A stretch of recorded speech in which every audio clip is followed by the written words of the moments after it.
వెంకటేశ్వరుడి ఆశీస్సులతో కొండమిట్రగుంట అభివృద్ధికై నడుం బిగించి వెంకటేశ్వర స్వామి భక్తుల కలలు సాకారం చేస్తున్న కావలి శాసనసభ్యులు దగ్గుమాటి వెంకట కృష్ణారెడ్డి గారికి హార్దిక జన్మదిన శుభాకాంక్షలు. మీ భీమవరపు బాలాజీ, ఐటీడీపీ అధ్యక్షులు, కావలి, నెల్లూరు జిల్లా.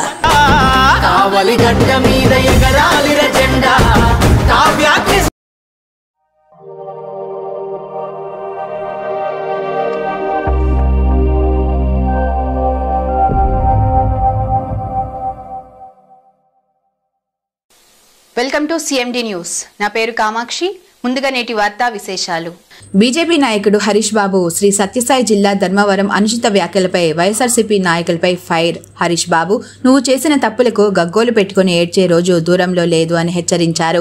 మాజీ సీఎం వైఎస్ జగన్మోహన్ రెడ్డి మాజీ ఎమ్మెల్యే కేతిరెడ్డిపై నోటికొచ్చినట్లు కారుకూతలు కూస్తూ ఉంటే చూస్తూ ఊరుకోమని, నాలుక కోస్తామని వైఎస్ఆర్సీపీ రాష్ట్ర సంయుక్త కార్యదర్శి పెద్దిరెడ్డి శ్రీనివాసులు, మున్సిపల్ విభాగం రాష్ట్ర ప్రధాన కార్యదర్శి చండమూరి నారాయణరెడ్డి, ఎస్సీసెల్ రాష్ట్ర సహాయ కార్యదర్శి దేవరకొండ రమేష్, ఎస్సీసెల్ నాయకుడు గరుడంపల్లి నారాయణస్వామి హెచ్చరించారు. స్థానిక వైఎస్ఆర్సీపీ కార్యాలయంలో ఏర్పాటు చేసిన విలేకరుల సమావేశంలో వారు మాట్లాడుతూ, ఇటీవల మంత్రి కార్యాలయ ఇన్ఛార్జిగా చెప్పుకుంటున్న హరీష్ బాబు ఎక్కడి నుంచో ధర్మవరానికి వచ్చి బీజేపీ నాయకుడిగా చెప్పుకుంటూ దందాలు చేస్తూ ప్రజల్ని పీడిస్తున్నారని మండిపడ్డారు. అలాంటి వ్యక్తి బీజేపీ కార్యాలయంలో ఏర్పాటు చేసిన సమావేశంలో వైఎస్ జగన్ కేతిరెడ్డిపై ఇష్టానుసారం అనుచిత వ్యాఖ్యలు చేయడం తీవ్రంగా ఖండించారు. ఆర్ఎస్ఎస్ వాదనను ఒప్పుకుంటూ తిరిగే హరీష్ బాబు తమ నాయకులపై ఇష్టానుసారంగా మాట్లాడడం వాళ్ళ దిగజారుడు మనస్తత్వానికి నిదర్శనమని అన్నారు. ఇలాంటి వారిని మంత్రి సత్యకుమార్ అనుచరులుగా పెట్టుకోవడం సిగ్గుచేటని వ్యాఖ్యానించారు. రాష్ట్రంలో పేద విద్యార్థులకు, రోగులకు ఉచిత విద్య, వైద్యం అందించాలనే లక్ష్యంతో మాజీ CM YS Jaganmohan Reddy 17 medical కాలేజీలను ఏర్పాటు చేశారు. అయితే ప్రస్తుత ప్రభుత్వం పీపీ విధానంతో వాటిని ప్రైవేట్ పరం చేసి పేదల కడుపు కొడుతుందని మండిపడ్డారు. ఈ విషయాన్ని కేతిరెడ్డి ప్రజలకు వివరిస్తే హరీష్ బాబు ఇష్టానుసారం కారుకూతలు కోయడం దారుణమన్నారు. ఇకపై తమ నాయకులపై హరీష్ బాబు అనుచిత వ్యాఖ్యలు చేస్తే నాలుక కోస్తామనే హెచ్చరికను పునరావృతం చేశారు. సమావేశంలో కౌన్సిలర్ బోయ రమాదేవి, నాయకులు కత్త పెద్దన్న, ఏలకుంట్ల లక్ష్మీనారాయణ, బడనపల్లి నరసింహులు, కునుతూరు గోపాల్, వెంకటరమణ స్వామి తదితరులు పాల్గొన్నారు. ముఖ్యమంత్రిని ఏ స్థాయిలో మాట్లాడుతుండవో, ఒక మాజీ ఎమ్మెల్యే గారిని ఏం మాట్లాడుతుండవో, నీకు సభ్యత సంస్కారం అనేది ఉందా? మనం ఒక మనిషిగా ప్రవర్తిస్తున్నామా? సమాజంలో మనము ఒక మనిషిగా ప్రవర్తిస్తున్నామా అనేది ఒకసారి ఆలోచన చేసుకోవాలి. మాట్లాడితే మంత్రి గారి కార్యాలయం పిఏ అంటారు. ఒక మంత్రి గారి దగ్గర పనిచేసే పిఏ ఏ విధంగా ఉండాలా, ప్రజల్ని ఏ విధంగా మాట్లాడేలా? నువ్వు ఒక ప్రెస్ మీట్లో ఏ విధంగా మాట్లాడుతున్నావు అంటే నీ ఆఫీస్కి వచ్చే వాళ్ళని ఏ విధంగా మాట్లాడుతున్నావు, ఎట్లా గౌరవిస్తున్నావు అనేది కొంచెం ఇంగిత జ్ఞానంతో ఆలోచన చేయాలి. ఎందుకు మేము ఈ మాట చెప్తున్నాం అంటే, నువ్వు మాట్లాడితేనే బజార్లో బట్లుప్పు కొడతాం, వాడు వీడు ఇంకోడని మాట్లాడుతున్నావు. నీ డెవలప్మెంట్ గురించి మాట్లాడుతూ ఇంకోటి మాట్లాడుతావు. నువ్వు చేసే పని ఏమి, నీ హోదా ఏమి, నీ స్థాయి ఏమి? ఒక మాజీ సీఎంను మాట్లాడేటప్పుడు నీ స్థాయి ఏమి? ఇక్కడ ఈ ధర్మవరంలో నీ స్థాయి ఏమి? నువ్వు ఎక్కడో కర్నూలు నుంచి వచ్చి ఆ మంత్రి గారి కార్యాలయంలో ఉన్నప్పుడు ఆయన దగ్గర ఏదైనా నీ పనిలో నీ లాబింగ్ లేదని ఉంటే అక్కడి వరకే చూసుకో. నువ్వు చేస్తానేటివి నీ అవినీతి, నీ భాగవతాలు బయటకన్నీ చిట్ట ఉప్తే చాలా ఉన్నాయి. అవన్నీ చెప్పుకుంటూ పోతా ఉంటే నీకే, నీ పార్టీలో వాళ్ళే మేము అనాల్సిన అవసరం లేదు. నీ కూటమి పార్టీలో నీ పార్టీ వాళ్ళే త్వరలోనే నీకు బట్లుప్పి వెనక్కి పంపించే కార్యక్రమాన్ని వాళ్ళే మొదలు పెడతారు. దాని కానీ ఒక్కసారి ఆలోచన చేసుకో. మాట్లాడితే డెవలప్మెంట్ అంటున్నావు. డెవలప్మెంట్ అనేది ఈ మంత్రి వచ్చినప్పటి నుంచి మేము బ్రహ్మాండం అద్భుతమైన డెవలప్మెంట్ చేసాము, మేము ఆయుర్వేదిక్ కాలేజీని ఇటు తీసుకొస్తాము, ఇంకోటి తెస్తామని చెప్తున్నావు. మా కేతిరెడ్డి అనే నాయకుడు ఆ బ్రిడ్జిని ఎంతో కష్టపడి అన్నీ తీసుకొచ్చి పనులు మొదలుపెట్టి అంత మొదలుపెట్టిన పనిలేక మీరు వచ్చి 18 నెలలు అయినా కానీ ఆయన వేసినట్టు తప్పితే మీరు తర్వాత ఒక పిల్లర్ వేసే కానీ మీకు చేత కాలేదు. మీరు డెవలప్మెంట్ గురించి మాట్లాడతారు. మీరు ఆరోగ్య శాఖ మంత్రిగా ఉన్నారు ఇక్కడ ధర్మవరంలో మీ నాయకుడు. అదే నిన్నటి రోజు హాస్పిటల్ అక్కడ ఆక్సిజన్ కానీ ఇంకొకటి లేక పేషెంట్ ఎమర్జెన్సీ అని చెప్పి ఏడయ్యలేదు, అనంతపురం పొమ్మంటే అనంతపురం పోయే లోపల ఒక పేషెంట్ నిన్నే చనిపోయాడు. ఆరోగ్య శాఖ మంత్రి ఉన్నటువంటి ఊర్లో హాస్పిటల్లో ఉండే డెవలప్మెంట్ ఇదేనా?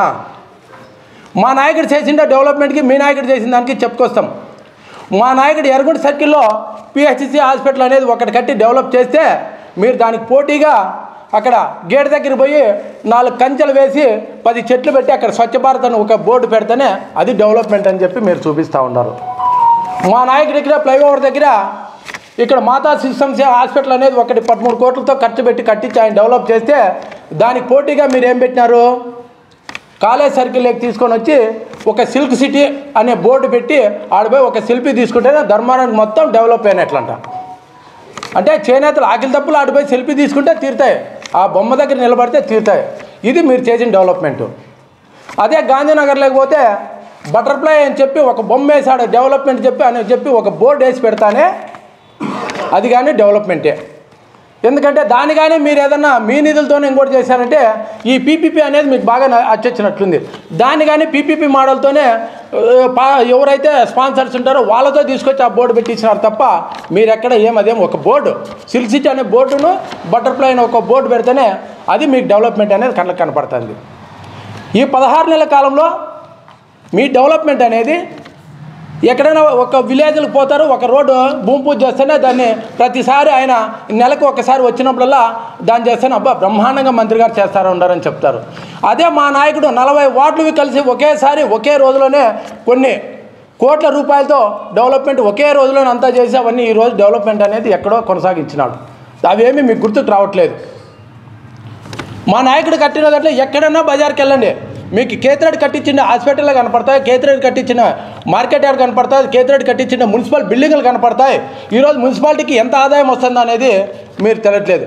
కానీ ఈరోజు మీరు మున్సిపాలిటీని ఏ విధంగా భ్రష్టు పట్టిస్తున్నారు? మీరు మంత్రి గారు వచ్చినప్పుడు ఏదైనా ప్రోగ్రాం చేయాలంటే మీరు ఎంతమంది అధికారులతో నువ్వు వసూలు చేస్తున్నావు అని చెప్పి అధికారులు ఎంతోమంది బాధపడుతూ ఉన్నారు. ఈరోజు ఎక్కడ చూసినా కానీ నువ్వు ఏ స్థాయిలో నువ్వు ఉండవో అర్థమవుతుంది.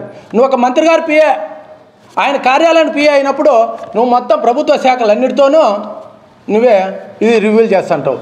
అంటే ధర్మాల్లో ఉన్నటువంటి ఇంకా ఇక్కడ మీ పార్టీలో కావచ్చు, తెలుగుదేశంలో కావచ్చు, జనసేనలో కావచ్చు, ధర్మాల్లో ఉన్నటువంటి 2,50,000 మంది ఓటర్లో ఎవరు ఇక్కడ ఆఫీస్ పిఏగా కానీ మంత్రి గారి పిఏగా కానీ ఇంకో విధంగా ఉండేకి ఎవరికీ అర్హత లేదు. నీకొక్కనికి అర్హత ఉంది. నువ్వు మాట్లాడితే నేను ఆర్ఎస్ఎస్ అంటావు. ఆర్ఎస్ఎస్ అనే దానికి ఒక ప్రత్యేక గుర్తింపు, దేశంలోనే ఒక ప్రత్యేక ఆర్ఎస్ఎస్ అంటే దానికి ఒక గుర్తింపు ఉంది. నువ్వు ఆ ముసుగులో ఉండి ఇతరులను ఎవరిని ఎట్లా గౌరవించాలనేది నీకు అదే ఆర్ఎస్ఎస్ నేర్పించింటుంది. నువ్వు నిజమైన ఆర్ఎస్ఎస్ కార్యకర్త అయితే ఈ విధంగా ప్రజలను ఇష్టానుసారము ఎవరిని వరాతరా అనే హక్కు కానీ ఒక ఆర్ఎస్ఎస్లో ఉండే వ్యక్తి ఎవరు ఈ విధంగా మాట్లాడరు. నువ్వు ఏ విధమైన ఆర్ఎస్ఎస్ కార్యకర్త అవుతావు? మనుషుల్ని ఎట్లా మాట్లాడుతున్నావు? ఒక మాజీ సీఎంని ఏ విధంగా మాట్లాడుతున్నావు? ఒక మాజీ ఎమ్మెల్యేని ఏ విధంగా మాట్లాడుతున్నావు? మాట్లాడితే వరే తరే అమ్మా గిమ్మ అని మాట్లాడతావు. అదేనా నీ పద్ధతి, నీ సంస్కారము? మీ నాయకుడు నీకు నేర్పించింది ఇదేనా? నువ్వు ఇదే విధంగా భవిష్యత్తులో ఇట్లా మాట్లాడుకుంటూ పోతుంటే హరీష్ బాబు గారు నువ్వు ఏదైతే ఈరోజు బట్లుపుతా అదుపుతుంటున్నావో నీకు కానీ మా వైఎస్ఆర్ పార్టీ కార్యకర్తలు అంతకంటే 100 రెట్లు ఎక్కువగా నీకు రుచి చూపించే రోజులు వస్తాయి.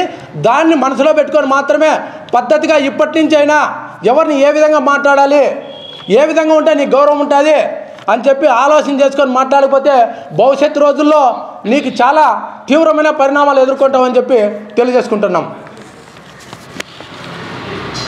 Malinidevi multi speciality hospital, Christian Peta, 5వ లైన్, కావలి.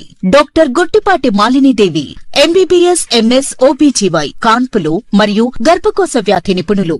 మాలినీదేవి మల్టీ స్పెషాలిటీ హాస్పిటల్ నందు అందించు వైద్య సేవలు: సాధారణ కాన్పులు, సిజేరియన్లు, లాప్రోస్కోపిక్ ద్వారా గర్భసంచికి సంబంధించిన ఆపరేషన్లు, ట్యూబెక్టమీ, పిల్లలు లేకుండా operation, high risk pregnancy, ectopic pregnancy మరియు గర్భసంచి నీటి బుడగలు, గర్భసంచి జారిన ఆపరేషన్లు, రొమ్ముగడ్డలకు చికిత్స, నెలసరి ఇబ్బందులకు చికిత్స, మెనోపాజ్ సమస్యలకు చికిత్స చేయబడును. స్త్రీలకు సంబంధించిన అన్ని సమస్యలకు చికిత్స చేయబడును. పిల్లలు లేని వారికి ప్రత్యేక చికిత్స కలదు. ముఖ్య గమనిక: మా హాస్పిటల్ నందు కాన్పోయిన తరువాత తల్లి బిడ్డను ఉచితంగా మా వాహనంలో క్షేమంగా ఇంటికి చేర్చబడును. మా హాస్పిటల్స్ ప్రత్యేకతలు: ICU, lab, AC and non AC rooms, 24 గంటలు మెడికల్ షాప్, ప్రతి రూమ్ నందు వేడి నీటి సదుపాయం కలదు.